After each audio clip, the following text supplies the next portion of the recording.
Hello नमस्कार. All exam कट्टा या यूट्यूब चॅनलवर भविष्यातील सर्व प्राध्यापकांचं सहर्ष स्वागत. मित्रांनो, आज आपण या व्हिडिओमध्ये कोल्हापूर विद्यापीठातील म्हणजे शिवाजी विद्यापीठातील प्राध्यापक भरती त्या संदर्भातील माहिती घेणार आहोत. आपण जर या चॅनलला नवीन असाल तर निश्चितच चॅनलला सबस्क्राईब आणि व्हिडिओ आवडल्यानंतर लाईक करायला विसरू नका. त्याबरोबरच याच व्हिडिओच्या खाली डिस्क्रिप्शन बॉक्समध्ये आमच्याशी जोडलं जाण्यासाठी, जेणेकरून आपल्याला अद्ययावत माहिती मिळणार आहे, त्यासाठी व्हॉट्सअप ग्रुपचं देखील लिंक दिलेली आहे. त्यानंतरनं टेलिग्राम चॅनलची देखील लिंक दिलेली आहे. त्याबरोबरच ऑल एक्झाम कट्टा ॲप्लिकेशन जे गुगल प्ले स्टोअरवर आपल्याला मिळणार आहे, ज्यामध्ये आपल्याला सेटनेट असतील, पेपर 1 पेपर 2, त्याबरोबरच पेट परीक्षा जी PhD एंट्रन्स परीक्षा आहे, त्याचबरोबर TET परीक्षा, CTET परीक्षा, त्यानंतर टेट परीक्षा, त्याबरोबरच विद्यापीठीय स्तरावरील प्राध्यापक भरती, त्यानंतर MPSC अंतर्गत होणारी प्राध्यापक भरती या संदर्भातील अद्ययावत माहिती आपल्याला मिळत राहणार आहे. त्यामुळं खालील ॲप्लिकेशन्सवर क्लिक करून वेगवेगळ्या कोर्सेस संदर्भात किंवा वेगवेगळ्या अपडेट संदर्भात आमच्याशी जोडलं जाऊ शकता. चला तर मग पाहूयात आपण. लोकसभेनंतर प्राध्यापक भरती. मराठा आरक्षणामुळे बिंदू नामावलीची नव्याने प्रक्रिया. एकूण 72 पदे. प्रशासनाची योग्य कार्यवाही. मराठा आरक्षण जाहीर झाल्यानंतर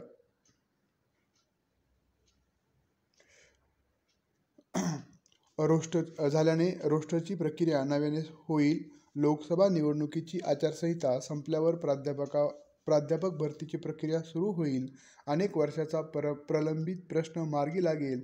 विद्यापीठ प्रशासन याबाबत योग्य ती कार्यवाही करत असल्याची माहिती व्यवस्थापन परिषदेचे सदस्य स्वागत पैरुळकर यांनी दिलेली आहे.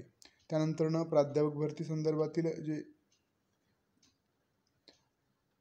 बघा, दृष्टिक्षेपामध्ये विद्यापीठातील प्राध्यापकांची मंजूर पदे आहेत 262. शिवाजी विद्यापीठ कोल्हापूर. रिक्त असलेली पदं आहेत 139. त्यानंतर सध्या कार्यरत असणाऱ्या प्राध्यापकांची संख्या आहे 123 आणि भरती होणाऱ्या पदांची संख्या आहे 72. आता बघा, बातमी आपण सविस्तररित्या पाहूयात. शिवाजी विद्यापीठात प्राध्यापकांची एकूण 72 पदे भरण्यास राज्य शासनाने मान्यता दिलेली आहे. त्याबाबत प्रक्रिया विद्यापीठाने फेब्रुवारीच्या पहिल्या आठवड्यात सुरू केली. मात्र मराठा आरक्षणामुळे बिंदू नामावली रोस्टर नव्याने तयार होणार आहे. त्यामुळे आणि आता लोकसभा निवडणुकीची आचारसंहिता लागणार असल्यामुळे या निवडणुकीनंतर भरती प्रक्रिया पुन्हा सुरू होणार आहे. राज्यातील विविध 15 अकृषी विद्यापीठे आणि शासनमान्य अभिमत विद्यापीठातील शिक्षक समकक्ष अशी 659 पदांच्या भरतीला शासनाने उच्च व तंत्रशिक्षण विभागाने नोव्हेंबर 2022 मध्ये मान्यता दिलेली आहे.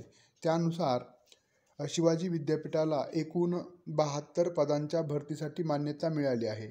त्यामध्ये सहाय्यक प्राध्यापक 62 पदं आहेत आणि सहयोगी प्राध्यापक 10 पदे आहेत. भरतीसाठी मान्यता मिळालेल्या पदांच्या अधिविभागनिहाय बिंदू नामावली तयार करून त्याची तपासणीचा प्रस्ताव विद्यापीठ प्रशासनाने शासनाकडे पाठवलेला आहे. त्याला गेल्या महिन्यात शासनाने अंतिम मान्यता मिळाली.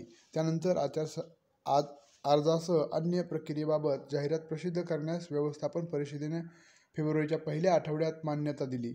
पण त्यानुसार पुढील प्रक्रिया सुरू करण्यात आली. राज्य शासनाने 20 फेब्रुवारी रोजी मराठा समाजाला 10% आरक्षण जाहीर केले. त्यामुळे या आरक्षणानुसार आता भरती प्रक्रियेसाठी बिंदू नामावली तयार करण्याचे काम विद्यापीठ प्रशासनाकडून सुरू आहे. त्यामुळे जे 72 पदं जे भरले जाणार आहेत त्यापैकी 62 म्हणजे 62 पदं हे सहाय्यक प्राध्यापकाचे आहे आणि 10 पदं हे सहयोगी असे असोसिएट प्रोफेसरचे आहेत.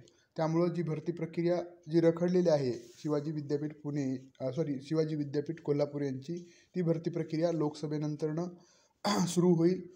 आणि कसा या म्हणजे मराठा आरक्षणाचा जो परिणाम या भरती प्रक्रियेवर होत आहे, याचं महत्त्वाचं कारण एवढंच आहे की जी भरती प्रक्रिया होऊन गेलेली, जसं MPSCची जी भरती प्रक्रिया यापूर्वीच म्हणजे मराठा आरक्षणापूर्वीच जी जाहिरात प्रसिद्ध झाली होती, त्यानुसार ॲप्लिकेशन देखील भरून पूर्ण झाले होते.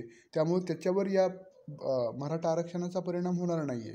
पण ज्या नव्यानं त्यावेळेसपासून ज्या भरती प्रक्रिया होत आहेत 20 फेब्रुवारीच्या नंतरच्या, त्यावर सर्वच भरती प्रक्रियावर त्याचा परिणाम आपल्याला दिसून येणार आहे.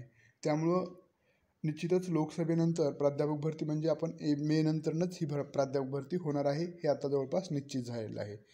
धन्यवाद.